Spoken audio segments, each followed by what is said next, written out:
Alors, je m'appelle Clémence Tellier, je suis chirurgien dentiste dans la région du Nord et j'exerce en fait exclusivement pour le soin des enfants. Alors oui, je le pense que au travail, mais par exemple récemment quand je suis partie en vacances, je l'ai pris à la maison parce que je savais que quand j'allais revenir après une semaine de vacances, le trajet en voiture qui est pas évident, j'allais avoir besoin d'être un peu soulagée. Ben, les patients, ils m'en ont jamais réellement parlé en fait. Comme je mets l'exosquelette et ma blouse par-dessus, en soi, on le voit pas l'exosquelette. On voit forcément que la carrure est un petit peu rectangulaire, mais à part ça se voit pas particulièrement. Après, personnellement, moi, je suis très transparente avec mes patients. Donc, quand j'ai eu quelques arrêts parce que mon dos s'était bloqué, que je ne pouvais plus bouger, que je ne pouvais pas travailler, et qu'on annulait les patients, mes directives auprès des secrétaires, c'était toujours d'être complètement transparente et de dire le pourquoi du comment. Donc, ils sont au courant que j'ai des soucis au niveau de mon dos. Donc, je pense que quand ils voient que je suis un peu carrée, ils doivent se douter qu'il y a quelque chose en dessous.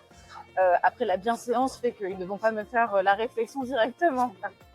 Et pour les enfants, j'ai jamais eu de soucis particuliers au fauteuil. Le bruit ne les inquiète pas plus que ça. Il n'y a pas d'appréhension supplémentaire pour eux à venir quand j'ai l'exosquelette ou quand je l'ai pas.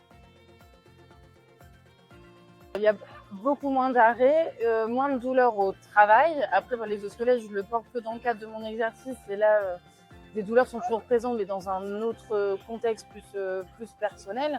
Mais me permet de conserver mon rythme classique d'activité. Et c'est vrai que sans cet exosquelette-là, il y a plein de journées de travail que je n'aurais pas vécu de la même façon, ou que j'aurais pas vécu tout court. Mais il y a plus d'arrêt parce que j'ai enchaîné trop de journées qui étaient trop contraignantes et où du coup je n'étais plus en capacité de travailler. L'appréhension principalement du regard des autres, ça allait être vu, quelle image ça allait donner de moi, est-ce que ça allait un peu donner l'image d'une dentiste pas forcément très fiable, est-ce que pour raison de santé pourrait être souvent absente, de l'a priori de la place que ça pourrait prendre, est-ce que ça allait pouvoir me gêner dans mes mouvements, dans mes positions de base. Et puis le bruit au départ que je trouvais très fort, et j'avais juste un petit peu oublié que le secteur dans lequel je travaille n'est pas le plus silencieux. Donc en fait, on l'entend pas une fois que le reste des instruments sont en route, quoi.